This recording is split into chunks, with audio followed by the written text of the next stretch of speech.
नमस्कार, सभी दर्शकों का बहुत बहुत स्वागत। आज एक नया विषय और नई जानकारी उन लोगों के लिए है जिनका कृत्तिका और उत्तरा फाल्गुनी उत्तराषाढ़ा नक्षत्र है। ये एक दूसरे से काफी दूरी रखते हैं। ये धनु का है, ये सिंह का है और ये कृत्तिका नक्षत्र जो है मेष राशि का। मैंने यहाँ इनका चरण नहीं लिखा है। चरण मैं बता दूं, ये भी प्रथम चरण, ये भी प्रथम और ये भी प्रथम चरण। सूर्य की महादशा इन तीनों की ही होती है। अब एक विशेष जानकारी जो आपको जल्दी से कहीं किताबों में नहीं मिलेगी, ये तो गारंटी है, तो आपको पर्सनली दी जा रही है। अब इनके ऊपर 3 जून 2027 तक शनि की 7.5 है। अब ये जो है इनकी स्थिति क्यों खराब है और क्यों खराब होगी 3 जून 2027 तक, क्योंकि इनकी जो इन नक्षत्रों का जो स्वामी है वो सूर्य है और सूर्य के प्रति शनि का जो बर्ताव है वो अच्छा नहीं होता। क्यों नहीं होता? क्योंकि वो शत्रु है, पिता पुत्र हैं। लेकिन सूर्य की अगर पोजीशन देखी जाए, सूर्य उस राशि में रहकर बुरा प्रभाव नहीं देता है, अपितु शनि जो है, शनि सूर्य की राशि में, सूर्य की राशि तो अकेली है ये, लेकिन वहां शनि की राशि है 2, तो सूर्य का बहुत बड़ा इफेक्ट, साइड इफेक्ट, कोई दोष नहीं होता। लेकिन फिलहाल इनको समझिए, इनका स्वामी सूर्य है, इन तीनों नक्षत्रों का स्वामी सूर्य है।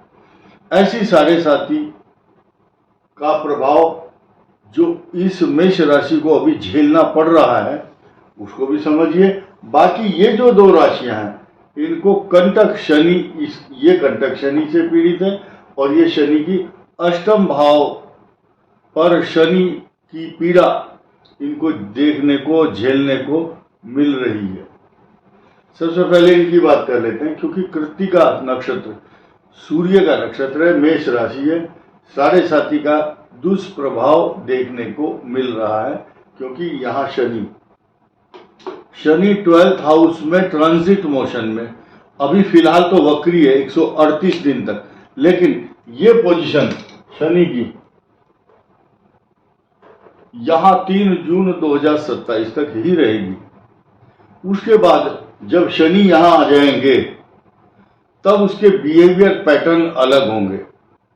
लेकिन अब एक नया समाचार सुनिए। फिलहाल कृत्तिका नक्षत्र की इस मेष राशि पर ही टिके रहते हैं थोड़ी देर के लिए। देखिए, शनि की जो तीसरी दृष्टि होती है ये अच्छी नहीं होती, लेकिन शनि की तीसरी दृष्टि ये जरूर बताती है जस्टिस डिलेड जस्टिस डिनाइड, यानी कि आप जिस लक्ष्य को पाना चाहते हैं, चाहे पिछले जन्म के हों आपके कर्म या इस जन्म के, यहां जो दृष्टि होगी आपकी, यानी कि ये फाइनेंस हाउस है, जितना पैसा, जितना लक्ष्य आप निर्धारित करते हैं, लेट जरूर हो सकता है, लेकिन शनि की यहां दृष्टि होना, तीसरी दृष्टि सब कुछ पा लेती है। और दूसरा, सप्तम दृष्टि भी होती है। फिलहाल यहां सप्तम दृष्टि भी अच्छी नहीं है, क्योंकि यहां मंगल का गोचर है। ये मंगल का गोचर अच्छा नहीं है। कब तक अच्छा नहीं है? 13 सितंबर तक। ये दाम्पत्य जीवन को प्रभावित करता है। अब ध्यान दीजिए इस बात को कि तीसरी दृष्टि बहुत अच्छी, सप्तम आपके व्यापारिक मामलों में, चाहे आपके दाम्पत्य जीवन में या आपके पार्टनर, साझीदार जो साझे में काम करते हैं, और साथ ही साथ आपकी 8वीं दृष्टि है यहां पर, 10वीं दृष्टि। 10वीं दृष्टि सबसे महत्वपूर्ण है, जो आपके लक्ष्य को निर्धारित करने में सफलता देती है। मैंने अभी भी कहा, डिले तो कर सकता है, डिनाई नहीं कर सकता। और चूंकि मेष राशि का जो 10म भाव है वो सरकारी नौकरी, सरकारी प्रतिष्ठान, सरकारी काम, यानी कि दसम भाव काल पुरुष की दृष्टि से शनि दसम भाव की जो दृष्टि है या यहाँ पर होना अच्छा मानते हैं। लेकिन ठीक इसी प्रकार ये शनि की जो यहाँ दसम दृष्टि है, 10वीं, ये इनके लिए बहुत शुभ है, नौकरी के लिए शुभ है और आयु वृद्धि के लिए शुभ है। आपको कई प्रकार की पीड़ाओं से बचाएगा। यहाँ आयु वृद्धि करता है, 90 से लेकर 100 साल की उम्र देता है कुंडली में, अगर शनि अष्टम में हो तो। लेकिन फिलहाल ये 10वीं दृष्टि अच्छी है, ये मान के चलिए। ये जो 12वीं है, 12वां भाव है, 12वां स्थान मेष के लिए अच्छे परिणाम नहीं देगा। ये आकस्मिक खर्चे, आकस्मिक झगड़े, तनाव तथा स्टॉक मार्केट से लेकर के और शेयर मार्केट तक आपको ये अंदर से गुदगुदी सी मचाता है कि चलो और पैसा खर्च करो। और जब यात्रा में जाएंगे, घर बैठे बैठे चारपाई पर मोबाइल गुम नहीं होता, गुम होगा तो घर से बाहर जाएंगे तब होगा। चोट लगेगी तो घर के बाहर जाकर लगती है, अधिकांश बहाना बनता है।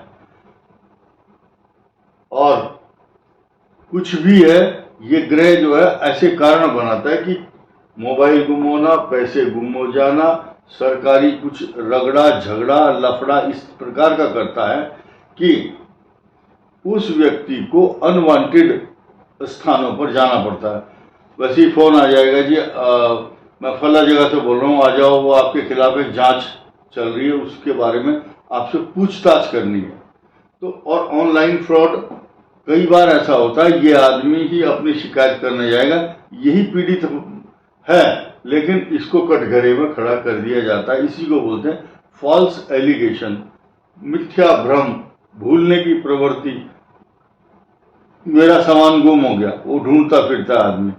तो शास्त्रों में लिखा है, अपनी ही थाली को, थाली का साइज प्लेट का बड़ा है और घड़े का मुंह इतना सा है, छोटा सा, तो उसका जो रेडियस है, उसका जो मुख है, उसके अंदर थाली समाहित नहीं हो सकती। लेकिन उसको ढूंढने के लिए कंफ्यूज, भ्रम के वशीभूत मनुष्य उसमें हाथ दे बैठता है। ये शास्त्रों की बहुत बड़ी एक उक्ति पहले से कही गई है कि कंफ्यूजन की स्थिति होती है, हर समय डर, बहम, झगड़े, अशांति और ये इनसिक्योरिटी मन में रहती है, कहीं मेरा सामान कुछ गुम ना हो जाए। ये बात बिल्कुल साफ हो गई है शीशे की तरह से। अब इस पर आ जाइए, ये जो उत्तरा फाल्गुनी नक्षत्र है, यहाँ भी खुंदक, अपनी खुनस, ईर्ष्या, नैसर्गिक शत्रुता निभाता है शनि इस राशि को, क्योंकि ये जन्मजात शत्रु है शनि की। शनि की 7.5 इस पर अभी नहीं है, फिलहाल ढैया है। यहाँ शनि अष्टम भाव में, पैरों में दर्द, पैरों में कष्ट, सूजन तथा कई प्रकार के षड्यंत्रकारी लोगों के द्वारा आपकी छवि को धूमिल करने का प्रयास।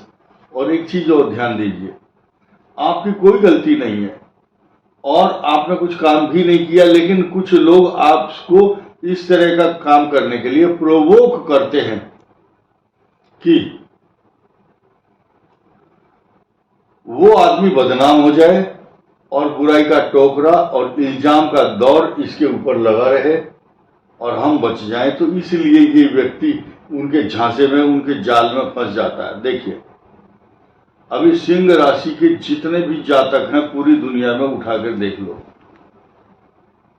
मैं किसी का नाम लूंगा तो विवादों में आप मुझे घेरने की कोशिश करोगे। आप गूगल से पूछिए, जितने लोगों के खिलाफ आंदोलन और षड्यंत्र हो रहे हैं या जो अचानक छत्र भंग, उनकी जो सत्ता है उनको हाथ से फिसल रही है, उनके नक्षत्र ढूंढिए, उनकी राशि ढूंढिए। ये है, मथुरा में कुछ आंदोलन हो रहे हैं कुछ संतों के खिलाफ, और कभी कोई दिल्ली में इस्तीफा दे रहा है बड़ा बड़ा आदमी, तो उनकी राशि ढूंढिए, उनको गूगल में, आप बहुत बुद्धिमान लोग हैं, अनिरुद्धाचार्य हो, संत महात्मा, या कोई भी उनकी सिंह राशि मिलेगी। जो इस्तीफा दे के जा रहे हैं, यानी कि ये जो षड्यंत्रकारी ग्रह चल रहे हैं, ये उन अच्छे लोग, वो लोग अच्छे हैं, नुकसान नहीं है उनका, गलती नहीं है, लेकिन ग्रह उनके प्रति ये इस प्रकार के षड्यंत्र करने को मजबूर करता है लोगों को। और षड्यंत्रकारी ताकतें कुछ समय तक तो सफल हो सकती हैं, बाद में दूध का दूध और पानी का पानी हो जाता है। ग्रह नक्षत्र बताते हैं आज तक जितने भी बड़े बड़े धुरंधर हुए हैं और बाद में उनकी गद्दी, उनकी सत्ता छिन गई हो, तो ये काल सर्प योग राहु और केतु का जो चल रहा है, अधिकांश उनकी कुंडली उठा के देखिए, केतु राहु यहां मिलेंगे सिंह और कुंभ में, केतु राहु की पोजीशन, चाहे सद्दाम हुसैन का शासनकाल हो या कर्नल गद्दाफी का हो, उनके कुंडली में सिंह राशि या काल सर्प योग के दौरान सत्ता भंग हो जाती है, या उस सत्ता से उसको बेदखल कर दिया जाता है। ये बड़ी स्पष्ट और साफ बात है, क्योंकि अब ये उत्तरा फाल्गुनी नक्षत्र हो, साथ साथ बात सिंह राशि पर आती है, क्योंकि ओवरऑल सिंह राशि बनती है।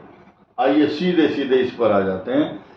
केतु, शुक्र और सूर्य, इन तीनों के संयोग और सहयोग से इन 2.25 नक्षत्रों से ये राशि बनी धनु। अब 2.25 का जो सवा है, छोटा सा हिस्सा, एक चरण धनु राशि का लास्ट वाला, ये टेल है, लास्ट वाला हिस्सा है धनु का। अब वहां चतुर्थ भाव है, 1, 2, 3 और 4। सन 1996 में 67 या उससे पहले सन 42 में कई बार, हर 30 साल का, इसमें से 30 साल घटाओ, सन 2025 में से 30 घटाओ तो 30 वर्ष पहले भी लगभग 96 और 95 के दौरान, 96 में, 96 में, क्योंकि ये 2.5 साल रहेगा, इसलिए 96 बीच का लिया हमने, फरवरी के आसपास ये 96 में आ चुके थे। फिर 30 साल पीछे जाइए आप, 30 साल पीछे जाएंगे तो तब यहां शनि होंगे। फिर 30 साल पीछे जाओ, फिर यहां पर शनि होंगे 2.5 ईयर के लिए। ये सीक्वेंस है। अब धनु राशि का जो चतुर्थ भाव है, ये इनको उद्विग्नता, बेचैनी, इनसिक्योरिटी, अपयश, अशांति, तनाव, चिंता, एक ग्रह का फलादेश है ये गोचर का। अब लोग मान बैठते हैं जिनको बेसिक जानकारी नहीं है। हम किसी की छवि को धूमिल करने के लिए यहां नहीं बैठे हैं, सिर्फ ग्रहों के विश्लेषण की बात करते हैं। कुछ लोगों को समझ में नहीं आती है, तो इसमें हमारा दोष नहीं है, आपका दोष है, क्योंकि आप समझ नहीं पा रहे हैं। ये मैंने क्लियर बताया कि ये सत्ता से बेदखल भी करता है, नौकरी में बदलाव, षड्यंत्रकारी लोगों के द्वारा आपके छवि को धूमिल करना, और ये तो खराब स्थिति है। अब शुभ, यही इसी जगह पर कई सारे फलादेश पलट भी जाते हैं। कैसे? किसी की दशा अच्छी चल रही है तो भूमि, भवन, वाहन, सवारी, प्रॉपर्टी, पैसा, जायदाद सब कुछ देगा भगवान उसको। निर्भर करता है आपका जो ग्रह है वो कुंडली में कैसा है, कितना बलवान है, कितने अंश का है, अस्त तो नहीं है, वक्री तो नहीं है, युवावस्था में, वृद्धावस्था में, उसकी जो क्वालिटी। फिर सबसे इंपॉर्टेंट है महादशा का फल, और महादशा में भी उस ग्रह का जो कि आपके लिए अनुकूल है। खराब ग्रह, खराब स्थान का स्वामी खराब स्थान में बैठा हो, हाउ इज इट पॉसिबल कि आपको अच्छे परिणाम दे की आशा करनी चाहिए? नहीं। अब आइए इसकी चतुर्थ भाव की जो मैंने कॉम्प्लिकेशंस बताए हैं ये क्लियर है। चतुर्थ भाव में शनि कंटक शनि होता, कांटा जैसा चुभता है वैसा दर्द मनुष्य को होता है, यानी कि सुखी रहना चाहता है, हंसना चाहता है, लेकिन घर में ही, घर के अंदर ही या ऑफिस के अंदर या निकटतम जो भी परिचित मिलेंगे वो आपके खिलाफ योजनाएं बनाएंगे। इसका फोटो खींचो, इसकी आवाज रिकॉर्ड करो, फला फला आदमी को सुनवाओ या वायरल करो, लाइक दैट। ये क्लियर होगी बात। अब ये तो एक ग्रह का फल हुआ ना, अब दूसरा पक्ष भी तो सुनिए। एक पक्ष सुन करके आप चले जाएंगे तो बस दिमाग में बात बैठा ली है कि ये तो खराब है। दूसरा पक्ष भी जरूरी है। अब बृहस्पति यहां है, आज की तारीख में बृहस्पति मिथुन में है और साथ ही साथ अतिचारी भी है।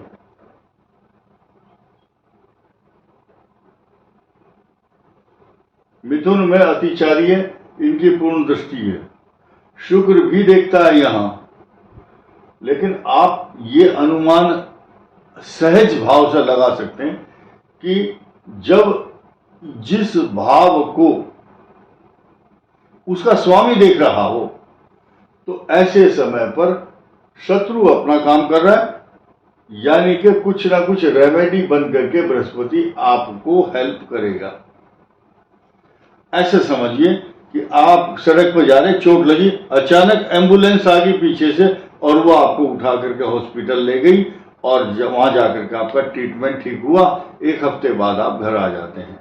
यानी कि समस्या आई इसके कारण, वाहन के कारण, लेकिन रेमेडी साथ साथ आपके साथ आ चुकी है। कई ऐसे मौके हैं, कई ऐसे अवसर आए हैं।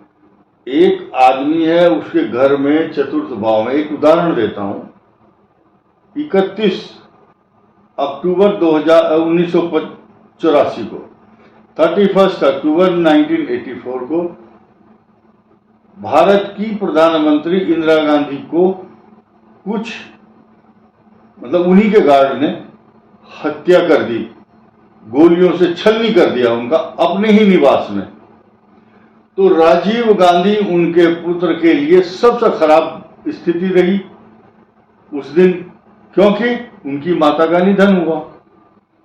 लेकिन माता का निधन हुआ, एक ग्रह वो चतुर्थ भाव माता का सुख छीना, ये माता का स्थान है। लेकिन यहां जो ग्रह बैठा है वहां पूर्ण या नीच राशि में बैठा है, मान लिया तो यह उच्च दृष्टि है, ये राजकाज का स्थान है, पद और प्रतिष्ठा का भाव है। उसी दिन शाम को राहुल गांधी के पिता राजीव गांधी को भारत के प्रधानमंत्री की शपथ दिला दी गई। तो अब उस दिन को आप किस ढंग से लोगे, यानी कि उधर तो माता का कष्ट और उधर राज सत्ता का सुख। तो ये जो कई प्रकार की जो विषम परिस्थितियां हैं, जो ग्रह कष्ट दे रहा है वो उसका फल है, जो राज सत्ता का सुख दे रहा है वो उसका फल है। तो फल को अलग अलग समझिए। और धनु के लिए आने वाला जो समय है वो बहुत अच्छा नहीं है, क्योंकि ये जो षड्यंत्रकारी ताकतें 3 जून 2027 तक अच्छा परिणाम नहीं देंगी। बृहस्पति अभी 18 अक्टूबर को कुछ समय के लिए कर्क राशि में आएंगे, तो तब बृहस्पति की पूर्ण दृष्टि धनु से हट जाएगी। तो इस कंटक शनि की ढैया हो, ये सारे साथी हो जो एक्सट्रीम कष्ट देने वाली है, और धनु सिंह के लिए अष्टम भाव में कष्टकारक बीमारी, अशांति, तनाव, अपने घर में ही नींद नहीं आती, अशांति रहती है और ऐसा लगता कोई फोन बहुत खराब ना आ जाए, कोई अप्रिय समाचार ना आए।